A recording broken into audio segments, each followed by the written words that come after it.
नमस्कार, your money में आप सभी का स्वागत है। आपके साथ मैं हूं स्वाति। योर मनी में हमारी कोशिश होती है वो हर जानकारी आप तक पहुंचाने की जो आपकी फाइनेंशियल सिक्योरिटी से जुड़ी हो। आज हमारा फोकस है इंश्योरेंस पर। सवालों के जवाब देने के लिए हमारे साथ है अपनापैसा.com के CEO हर्ष रूमटा। हर्ष, आपका स्वागत है CNBC आवाज़ पर। शुरू करते हैं सवाल जवाब का सिलसिला। विवेक हमारे साथ जुड़ रहे हैं फोन लाइन पर। विवेक नमस्कार, कहाँ से बात कर रहे हैं आप? स्वाति, मैं विवेक बोल रहा हूँ, पूना से बोल रहा हूँ। और मेरा सवाल मेरे पेरेंट्स के लिए, वो उनकी एज 60 के ऊपर है और मैं उनके लिए मेडिक्लेम पॉलिसी देख रहा हूँ। पॉलिसी मेरे भाई के पास में कॉर्पोरेट प्लान है जिसमें वो कवर है, बट स्टिल मेरे को फर्दर कवर के लिए एक्स्ट्रा पॉलिसी देख रहा हूँ जी। और उसमें मेरे को ये चाहिए था कि मेरे फादर की 65 है but he is perfectly fine, और मदर के साथ में कुछ प्री एग्जिस्टिंग इलनेस है, लाइक थायराइड है उनको, जिसका 1989 में उनका ऑपरेशन हो चुका है, एंड 1983 में उनको बीपी का प्रॉब्लम था, बट वो भी अंडर कंट्रोल है।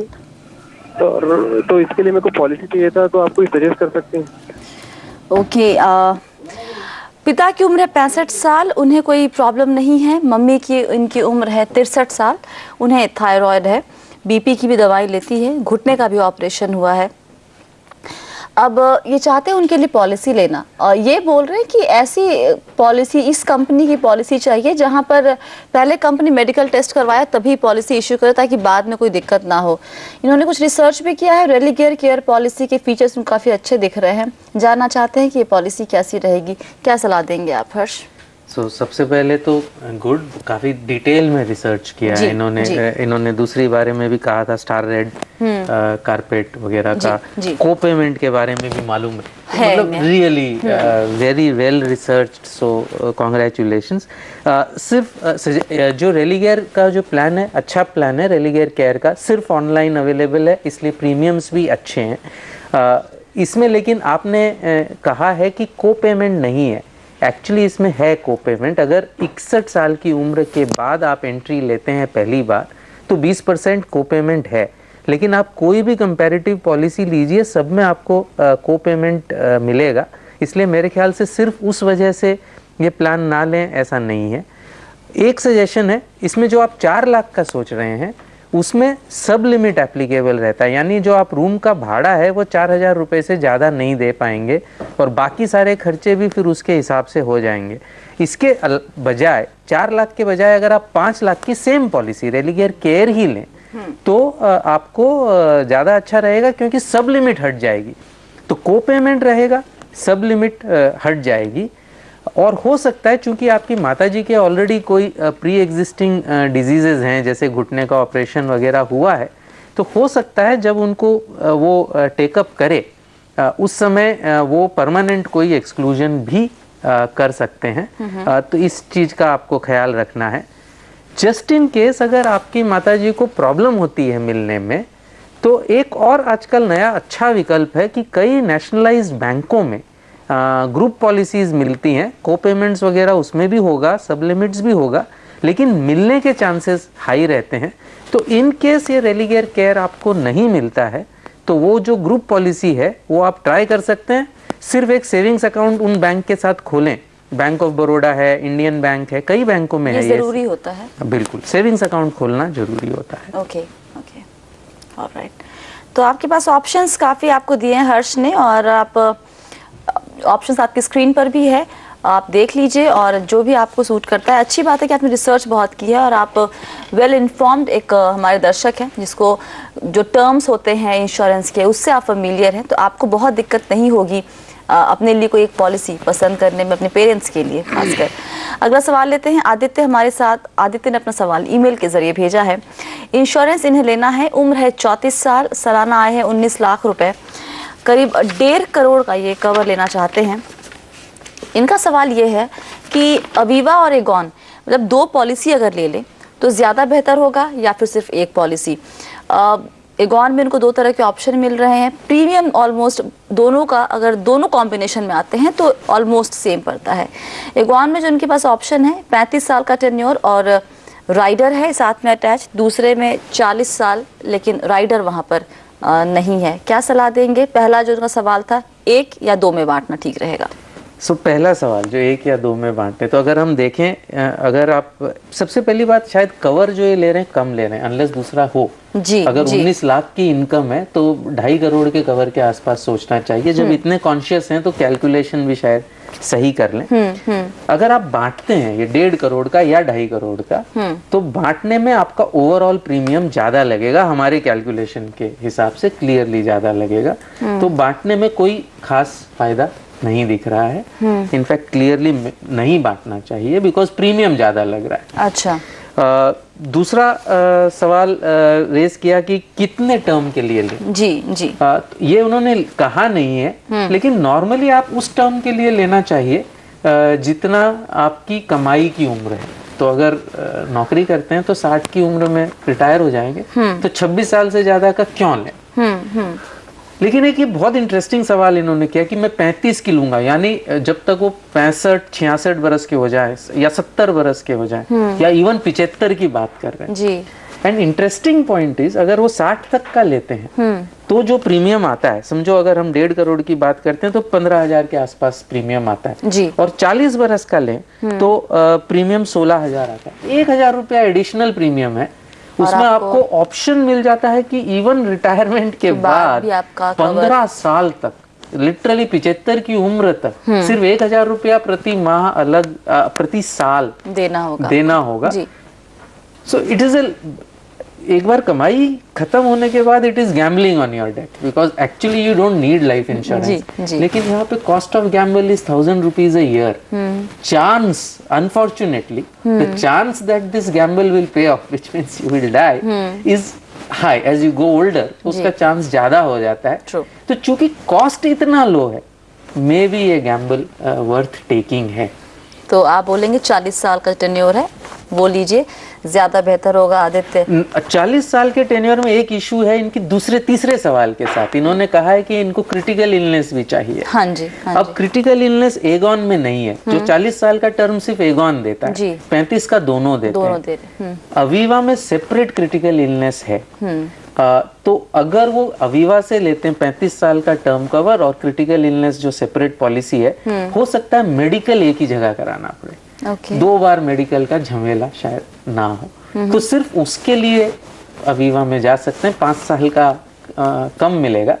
वरना अगर 2 बार क्रिटिकल इलनेस एक स्टैंड अलोन पॉलिसी के तौर पे अलग से लेना बेहतर नहीं होगा? हाँ, स्टैंड अलोन ही है। ओके। अवीवा में स्टैंड अलोन एक हेल्थ सिक्योर है और स्टैंड अलोन टर्म है। तो लेकिन हो सकता है चूंकि कंपनी सेम है और सेम समय पर अगर आप अप्लाई करते हैं तो हो सकता है कि सेम मेडिकल के बेसिस पर दोनों पॉलिसीज आपको इशू हो जाए, बिकॉज कंपनी सेम है। वेराज एगॉन में तो सिर्फ एक राइडर है जो सिर्फ प्रीमियम को वेव कर देगा, तो उसका बेनिफिट कोई बहुत ज्यादा नहीं है। चाहे तो ले सकते हैं, लेकिन जो क्रिटिकल इलनेस का रिक्वायरमेंट होता है कि एक मुश्त पैसा मिले अगर कोई मेजर बीमारी हो, वो रिक्वायरमेंट उससे फुलफिल नहीं होता। चलिए ठीक है, यहाँ पर वक्त है एक छोटे से ब्रेक का। ब्रेक के बाद कुछ और सवाल लेंगे। अगर आप भी हमसे सवाल पूछना चाहते हैं म्यूचुअल फंड, इंश्योरेंस या फिर फाइनेंशियल प्लानिंग से जुड़ा हुआ, तो अपना सवाल हमें ईमेल कीजिए mf@moneycontrol.com पर। जब भी आप हमें मेल करते हैं तो प्लीज़ अपना नाम, नंबर और शहर का नाम ज़रूर लिखिए। आप हमें फेसबुक पर भी फॉलो कर सकते हैं। आपको विजिट करना है facebook.com/आवाज़-योर-मनी।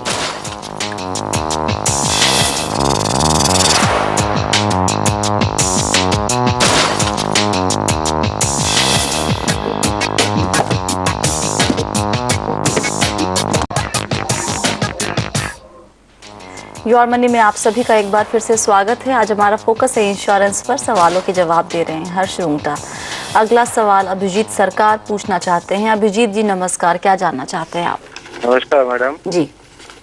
मैं डेली कस्टमर हूँ आपके प्रोग्राम का, बहुत अच्छा लगता है प्रोग्राम देखने में।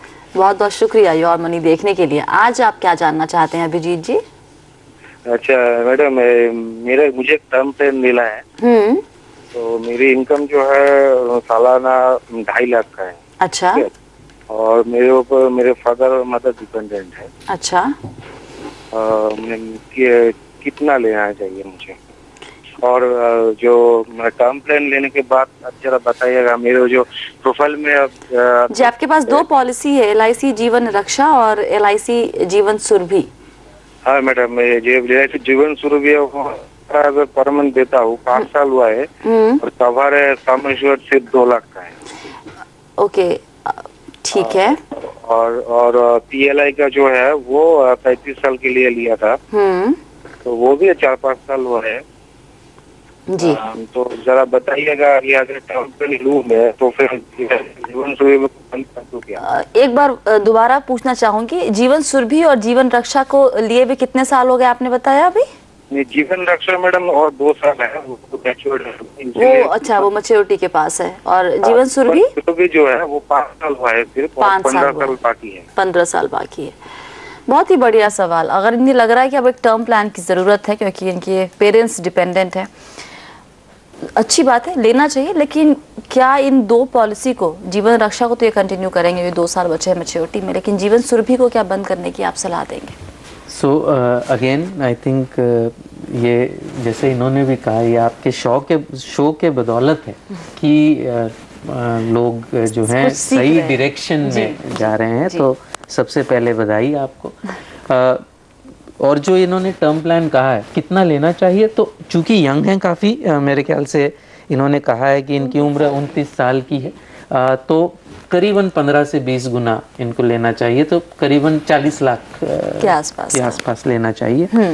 जहाँ तक एग्जिस्टिंग पॉलिसीज का सवाल है, तो ये पूरे डिटेल्स नहीं दिए हैं, बट एक रफ एस्टिमेट से तरीका ये है कि एग्जिस्टिंग सरेंडर वैल्यू निकालिए, जो प्रीमियम चले गए वो तो चले गए, एग्जिस्टिंग सरेंडर वैल्यू निकालिए, फ्यूचर में क्या प्रीमियम आप देंगे वो निकालिए, एक एस्टिमेटेड मैच्योरिटी वैल्यू निकालिए, अच्छा। और उसका IRR कर लीजिए। अच्छा। अब ये थोड़ा सा कॉम्प्लिकेटेड कैलकुलेशन है जो कंज्यूमर्स नहीं कर पाते हैं, तो अगर कोई भी वेबसाइट पे जाके ये डिटेल्स देंगे, अपना पैसा पे भी दे सकते हैं, मनी कंट्रोल में दे सकते हैं, तो शायद आपको उसका जवाब मिल जाएगा। वो इंटरेस्ट रेट अगर 8% से ऊपर है तो इसको एज अ डेट इंस्ट्रूमेंट आप कंटिन्यू कर लीजिए। इंश्योरेंस को तो मानिए ही मत, वो तो एक एडिशनल समझ लीजिए वैल्यू है। अच्छा। और अगर 8 से कम आता है तो डिसकंटिन्यू कर दीजिए। मेरे ख्याल से एक बहुत ही सिंपल सा तरीका है। ओके। और 40 लाख का प्रीमियम बहुत ही कम पड़ेगा इनको, 7,000 रुपए के आसपास, 6 से 7,000 रुपए के आसपास, डिपेंडिंग ऑन कौन सी कंपनी ये लेते हैं। जी जी। उतना ही ये जो जीवन सुरभि प्लान है हर्ष, एक मनी बैक पॉलिसी है। बिल्कुल, ये बिल्कुल। तो इसमें इनको 4 साल के बाद 30% मिलेगा सम एश्योर्ड का, 8 साल के बाद 30% और मिलेगा, और 12 साल के बाद 40% मिलेगा। अगर ये बंद करते हैं, मैं यही देखने की कोशिश कर रही थी कि इसे अगर बंद करते हैं तो क्या होता है। अगर 3 साल के बाद ये प्रीमियम देना बंद करेंगे तो पॉलिसी की एक पेड अप वैल्यू हो जाएगी, और उसमें जो आपका सम एश्योर्ड था वो आपको जो अपने आप ही कम हो जाएगा। अगर आप सरेंडर करना चाहते हैं तो 3 साल के बाद जो गारंटीड सरेंडर वैल्यू बनता है वो आपको मिलेगा। वो कैसे कैलकुलेट करेंगे आप, जितना प्रीमियम पे किया है उसका 30%, उसमें से आप पहले साल का प्रीमियम घटा दीजिए, तो ये आपको इतना पैसा मिलेगा। मुझे लिटरली कुछ नहीं मिलेगा, लिटरली। हाँ, सो मतलब इसीलिए जितना पुराना आपका पॉलिसी होते जाता है उतना उसमें कंटिन्यू करना बेहतर होता है, क्योंकि surrender value is so poor कि बाकी पैसा डूब गया। अब जो सरेंडर वैल्यू बची है और फ्यूचर प्रीमियम बचा है तो IRR बढ़ जाता है आपका। जी अभिजीत, आपको दिक्कत है क्या जीवन सुरभि को कंटिन्यू करने में? मतलब फिनेंशियली आप दे सकते हैं इसका प्रीमियम, या फिर आप सोच रहे हैं कि एकदम ही आपसे नहीं हो पाएगा? नहीं, मैं दे सकता हूँ, लेकिन आपसे पूछ कौन सा। बट मेरा एक सजेशन है कि इसको ऐसे नहीं करना चाहिए। सरेंडर वैल्यू पता करें, डिटेल्स नहीं तो इसलिए सरेंडर वैल्यू अगर ये पता कर लेते हैं आज की तारीख में, कितना प्रीमियम दे रहे हैं तो बताया ही है, उम्र बताई है, तो अपना पैसा पे जाके ये अगर डिटेल्स दे देंगे तो हम इनको बता सकते हैं कि कितना IRR बनता है। अच्छा। और उसके बाद डिसीजन लें। आई डोंट थिंक इसको रफ बिकॉज IRR जो ऐसी चीज है उसको कैलकुलेट करना पड़ता है, माइंड में पिक्चर नहीं बन पाता है उसको। जी, तो एक बार अभिजीत आप एक बार चेक कीजिए जीवन सुरभि में किस तरह का रिटर्न आपके पास आ रहा है, और अगर सरेंडर करेंगे तो कितने पैसे हाथ में आएंगे, कितना नुकसान होगा आपको। एक रफ कैलकुलेशन के आधार पर आपको ये सलाह देना कि आप इस पॉलिसी को बंद कर दीजिए, ये हम आपको सलाह नहीं देंगे। अच्छा आपका डिसीजन है, आप ले चाहते हैं लेना अपने लिए एक टर्म प्लान। आपकी सैलरी आपने बताई 21,000 रुपये, जो हम कहते हैं थंब रूल कहते हैं, अगर कुछ समझ में ना आए तो 10 से 15 गुना एनुअल सैलरी का आप ले लीजिए कवर, बहुत ज़रूरी है आपके लिए। और आपने हेल्थ प्लान के बारे में पूछा था, उसके बारे में आपको हम बताएंगे इस छोटे से ब्रेक के बाद। बने रहिए योर मनी के साथ।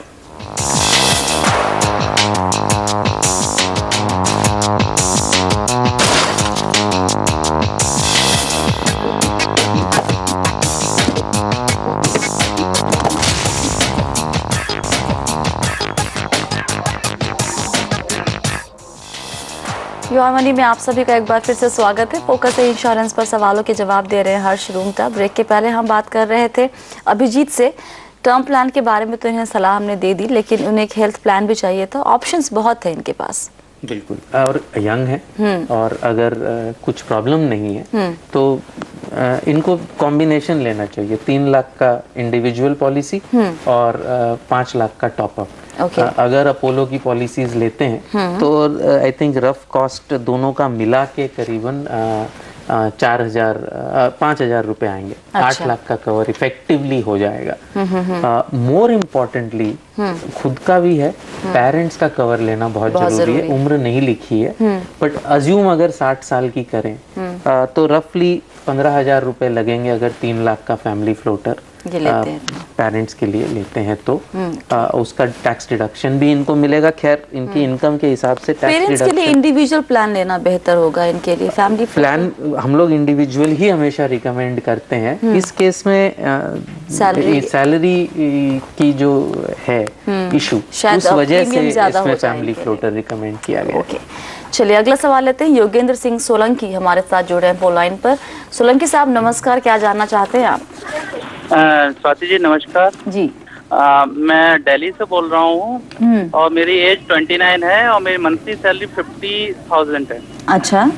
जो मैंने अपनी सैलरी के अकॉर्डिंग एक प्रोटेक्शन प्लान लिया, टर्म प्लान, तो 50 लाख का लिया मैंने। अच्छा। एगॉन रेलिगेयर से, जो मेरे 75 ईयर्स तक मेरे को सिक्योर करता है। लेकिन अभी मुझे मेरा 1 साल कंप्लीट होने को है। मुझे पता चला कि इसका एगॉन रेलिगेयर का जो क्लेम रेशियो है वो बहुत कम है। अच्छा। मैंने नेट और अदर सोर्सेज से पता चला कि HDFC का अच्छा है क्लेम रेशियो। आपने कब लिया है ये एगॉन रेलिगेयर का? पिछले साल? मैं पिछले साल लिया ये 22 मई को, जो मेरा कंप्लीट होने वाला है। अच्छा अच्छा अच्छा। तो मेरे को नेक्स्ट ईयर मेरे को कंटिन्यू करना चाहिए या नहीं करना चाहिए? ये सवाल हमारे पास बहुत बार आ रहा है अब, कि एक कंपनी का अगर देखिए क्लेम सेटलमेंट रेशियो वो अच्छा नहीं दिखता तो लोगों के मन में डर हो जाता है कि हम तो चले जाएंगे, फैमिली को क्लेम लेना है, उन्हें मिलेगा या नहीं मिलेगा।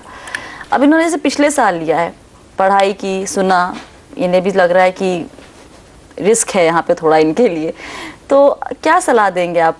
मुझे नहीं लगता कंपनी को, सभी कंपनी को IRDA रेगुलेट करता है, तो डरने की जरूरत तो नहीं होनी चाहिए। डरने की जरूरत नहीं होनी चाहिए, सब्जेक्ट टू वन कंडीशन। तो योगेंद्र जी, जब आपने इसको फॉर्म भरा था तो जो भी जितना भी फॉर्म में डिटेल्स थी आपने पूरी की पूरी भरी है उसमें अपने आप खुद से? मैंने खुद से भरी है और सारी सही से इंफॉर्मेशन दी है। तो आपका जो फैक्ट्स है वो सही है। एगॉन का डेथ क्लेम रिजेक्शन रेशियो यानी 100 अगर डेथ क्लेम्स आई हैं तो लास्ट ईयर उन्होंने उसमें से 1/3 का पैसा नहीं दिया, जबकि HDFC में वो रेशियो सिर्फ 4% था। तो आपके फैक्ट्स सही हैं, लेकिन इस फैक्ट्स के पीछे तथ्य ये है कि अगर कौन से क्लेम्स रिजेक्ट होते हैं, रिजेक्ट क्लेम्स वो होते हैं जहाँ पर सारे फैक्ट्स भरे नहीं गए हैं। अगर आपने फैक्ट्स पूरी तरीके से भरे हैं तो कोई तरीके से वो आपका क्लेम रिजेक्ट नहीं हो सकता। आपको घबराने की बिल्कुल ज़रूरत नहीं है, और सिर्फ इस वजह से आपकी इंश्योरेंस कंपनी चेंज करें इसकी सलाह मैं आपको नहीं देता।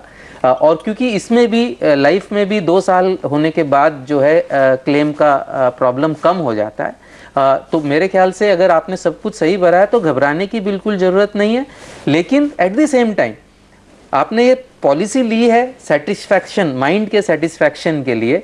अगर आपको ये बहुत ही माइंड में सता रहा है तो शिफ्ट कर लीजिए, वेल इन टाइम शिफ्ट कर लीजिए, अभी अप्लाई कर लीजिए, 22 मई ज़्यादा दूर नहीं है, और मेक श्योर कि वो पॉलिसी आपके हाथ में आ जाए। और थोड़ा सा पैसा ज़्यादा लगेगा, डज नॉट मैटर, आपको अगर satisfaction of mind peace of mind मिलता है तो आप कर लीजिए, लेकिन जरूरी नहीं है अगर आपने सब कुछ डिस्क्लोज किया है तो। योगेंद्र जी जी, कोई डाउट है? और नहीं, ये डाउट मेरे को नहीं है। एगॉन के साथ मैं इसलिए जुड़ा था कि वो सिर्फ एक ओनली वो कंपनी है कि जो मेरे को 75 इयर्स तक सिक्योर कर रही है, और जो HDFC है वो 60 इयर्स तक कर रही है जी। तो मेरे लिए ज्यादा फायदा तो एगॉन के साथ रहने में है। देखिए, एक फायदा तो है, साथ ही आपको हमने बताया कि क्योंकि IRDA रेगुलेट करती है कंपनी को, तो उस फ्रंट पे जब तक कि आप अपने फ्रंट पे आपने सभी जानकारी दी है योगेंद्र जी, कंपनी किसी भी हाल में आपका क्लेम रिजेक्ट नहीं करेगी। अगर आपने कुछ छिपाया है तो कंपनी के पास मौका है, अपने वो जब आप क्लेम जाएगा वो उसकी जांच करती है, और तब समझ में उन्हें आता है कि अच्छा पॉलिसी होल्डर ने कुछ जानकारी जानबूझकर छिपाई है। Harsh, in fact as per the insurance act अगर 2 साल के बाद क्लेम होता है तो burden of proof shifts to the insurance company. अच्छा, उनको 2 चीजें प्रूव करनी होती है, एक कि कस्टमर ने कोई बात छुपाई, दूसरी उस जो बात छुपाई वो उस डेथ से रेलेवेंट थी। 2 चीजें प्रूव करनी होती हैं। तो इतना इजी नहीं है। अगर आपने सब कुछ डिस्क्लोज किया है तो डरने की बिल्कुल जरूरत नहीं। तो आप कंटिन्यू कर सकते हैं, आपको कोई डरने की जरूरत नहीं है। और हम उम्मीद करते हैं योगेंद्र जी कि आपने इस पॉलिसी के बारे में अपनी फैमिली को बताया है, उन्हें उनकी जानकारी में है कि आपने ये टर्म प्लान लिया है। जी हाँ, मैंने फैमिली को बताया है और सभी की जानकारी में है। तो बस आप कंटिन्यू कर सकते हैं। लेकिन इतना कुछ कहने के बाद भी अगर आपको दिमाग में बहुत डर है और आपको लग रहा है कि जब तक कि आप पॉलिसी स्विच नहीं करेंगे तब तक आपको चैन नहीं होगा, तो आप स्विच भी कर सकते हैं। लेकिन सलाह यही है, अच्छा खासा टेन्योर मिल रहा है, बने रहिए बिना किसी डर के। चलिए, इसके साथ ही आज योर मनी में फिलहाल इतना ही। बहुत बहुत शुक्रिया हर्ष आज सभी सवालों के जवाब देने के लिए, और आप सभी बने रहिए CNBC आवाज के साथ। नमस्कार।